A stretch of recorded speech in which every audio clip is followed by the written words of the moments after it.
삼성전자와 SK하이닉스가 나란히 신고가 행진 중이다. 양사의 주가 흐름을 전망하고 반도체 업종 전략적 투자 방법을 모색해본다.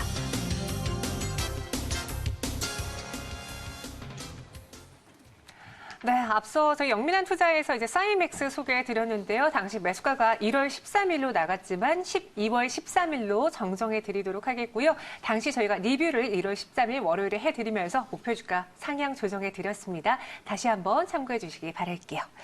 네, 이렇게 IT주들의 상승세가 나날이 나타나면서 그 앞에 선두주자 SK하이닉스, 삼성전자 사야 되나 말아야 되나 많은 분들 좀 고민하실 것 같아요. 증권사의 호평도 있는데 이분은 어떻게 분석하고 있을까요? 상상인증권 김장열 리서치센터장과 함께 이야기 나눠보겠습니다. 안녕하세요. 안녕하세요. 네, 이 삼성전자의 반도체 투자 증설에 대한 리포트들이 쏟아지고 있는데 센터장님은 삼성의 반도체 설비 투자 어느 정도로 예상하고 계시나요? 네, 일단 어저께 이제 기사를 통해서 나온 거기 때문에 삼성이 확인해 준 건 아니죠. 그렇죠. 확인해 주지 않았지만 주식시장에서는 빨리 반응하기 때문에 시장에서는 한마디로 말하면 낸드, D램, 시스템에서 세 가지인데 낸드 플래시 쪽에 투자를 좀 많이 할 수도 있다라는 그런 의도를 좀 약간 보여준 것 같아요. 네. 수치적으로 보면은 시장에서 기대되고 있는 숫자는 보다 한 20, 30% 정도는 더 많이 할 수도 있다는 정도의 기사가 나온 것 같습니다. 그래서 그 웨이퍼장 캐파로 보면은 월 한 8만 장 정도까지 시장에서 예상을 했던 거고, 저도 아마 비슷하게 예상했던 거고, 일부에서는 뭐 한 9만 장 갈 수 있지 않을까 같지만 보통은 한 8만 장 내로 간다면은 기사에 나온 거는 한 10만 장 넘게 11만 장이 나온 것 같습니다. 이 규모가 얼마 정도의 차냐면은 일단은 이 기사가 맞다고 가정하고, 네. 그리고 대부분이 2020년에 집행이 된다고 가정을 해야죠. 그러니까 실제 임팩트는 20년 집행이 되더라도 시장의 실제 임팩트는 내년에 나올 거예요. 네, 그러니까 수요가 좋아지면은 그것도 흡수할 수 있지만 일단 삼성전자가 지금 갖고 있는 낸드의 캐파가 40만 장 되거든요. 네. 45만 장. 45만 장인데 한 4만 장 정도가 3만 장의 차가 나잖아요. 그러니까 한 8% 정도? 7, 8% 좀 더 에딩할 수 있다. 요 정도죠. 근데 7, 8%가 삼성전자 마켓시어가 40%니까 네.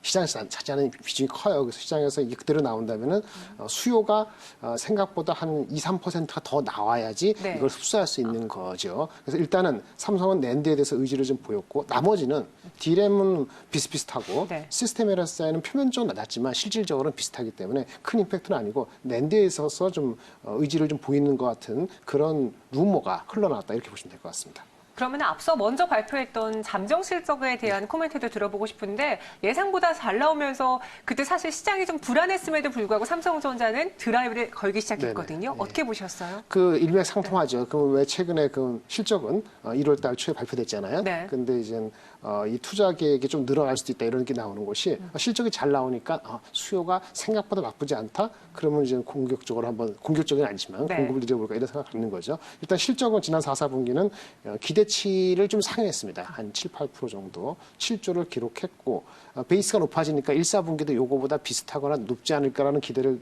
늘고 있죠. 최근 D램가 올렸으니까. 그래서 기대치를 상회했고, 내용을 보면은 반도체 출하량이 좀 더 좋았던 것 같아요. 그러니까 재고가 소진됐든지 아니면 자기 제품 믹스가 좋았든지. 그리고 스마트폰 같은 경우도 잘은 모르겠습니다만 이번 다음 주에 실적이 다다음 주에 발표되니까 네. 스마트폰의 마진 자체가 단가가 좀 좋은 제품, 5G라든지 폴더블 폰 이런 신제품이 좀 나왔거든요. 많지는 않지만 그래서 신제품이 나오면서 가격이 높아지니까 마진이 좋아진 거 아니냐, 이런 게 4, 4분기에 좀 반영이 됐고, 삼성전자가 올해 사업 계획을 세울 때 조금 더 긍정적으로 내부적으로 보고 있는 거 아닌가, 이런 걸 추론할 수 있습니다.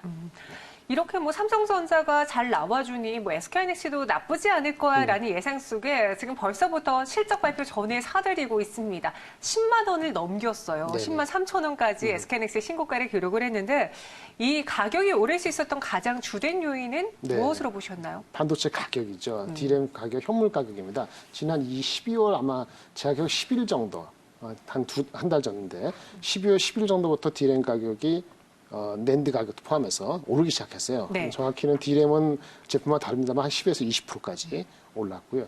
낸드는 상대적으로 비중이 작습니다만은 그 전부터 올라서 한 5% 이상 올랐어요. 그래서 삼성 하이닉스 주가가 올라간 트렌드를 보면 비슷하게 올랐죠. 1개월간 절대적으로 반도체 가격, 현물 가격이 올랐고 이게 오르게 되면 다음 달, 이번 달이나 아니면 이번 분기에 고정거래 가격에도 영향을 줄 수 있다라는 기대 심리가 올라가니까 당연히 이제 좋겠죠. 삼성전자보다 하이닉스가 조금 먼저 올랐죠. 네. 그거는 삼성전자는 반도체 말고 다른 게 있기 때문에 그러는 거고요. 그럼 반도체가 오른 이유가 뭐냐? 그 배경이 중요한데 오른 이유는 수요가 좋으냐, 공급이 줄으냐는 건데 공급 미리부터 줄였거든요. 그러니까 특별히 뭐 공급이 주는 게 영향을 미쳤다기보다는 수요가 좀 올라간 거 아닌가라는 추론이 가능하고 네. 그것이 작년 그 3분기까지 그 전에 한 1년 전 데이터 센터라는 쪽에 인텔이나 이런 쪽이 서버 수요를 좀 안 좋게 봤는데 이제 됐다. 서버 다시 투자해야 되겠다. 이렇게 나와서 데이터 센터 서버용 수요가 좀 개선됐다. 이런 얘기가 나오고 그리고 아까 말씀드린 것처럼 삼성을 포함해서 스마트폰에서 5G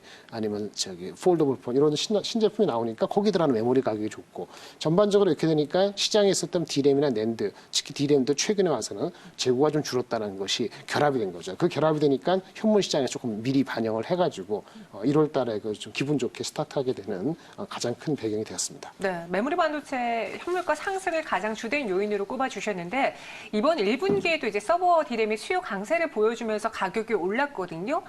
6개 분기 만에 상승 전환했는데 이 흐름이 올 한 해 내내 지속될까요? 네, 일단 가격의 흐름은 누군가 갑자기 공급을 너무 많이 늘리지 않으면 네. 가격의 흐름은 내려가기는 쉽지 않을 것 같아요. 그래서 가다가 멈추거나 아니면 약간 빠질 수는 있습니다만 그 추세는 올라가는 추세로 가야 될 것 같고요. 작년에 D램 가격이 YOY, 그러니까 작년이 재작년보다 한 50% 이상 빠졌거든요. 반도체 네. 가격이. 그러니까 올해는 지금 연말부터 올랐으니까 조금 2% 3% 올라도 그래도 아마 YOY로는 네. 베이스가 낮기 때문에 한 5% 정도 이내로 오를 거예요. 근데 그 정도면은 연간 코스트가 보통 한 15% 정도 빠지니까 마진은 한 20% 올라가는 거죠. 네. 그러면 작년보다 이익 기준으로는 한 더블 내지는 한 50% 올라가는 게 너무나 자명한 거고요. 네. 그 속도에 따라서 주가는 좀 덜 오를 수도 있고 아니면 좀 빠질 수도 있고 이런 흐름을 갈 것 같습니다. 갑작스러운 변수가 없는 한 이 상승 흐름은 이어질 것이다. 그럼 SK하이닉스의 4분기 실적은 어떻게 전망하고 있나요? 네, 이미 그 애널리스트들이 빠르게 움직이기 때문에 4천억 중반대로 딱 잡고 있죠. 4천억 중반대요. 근데 이제 이거는 시장 기대치에 크게 움직이지 않을 텐데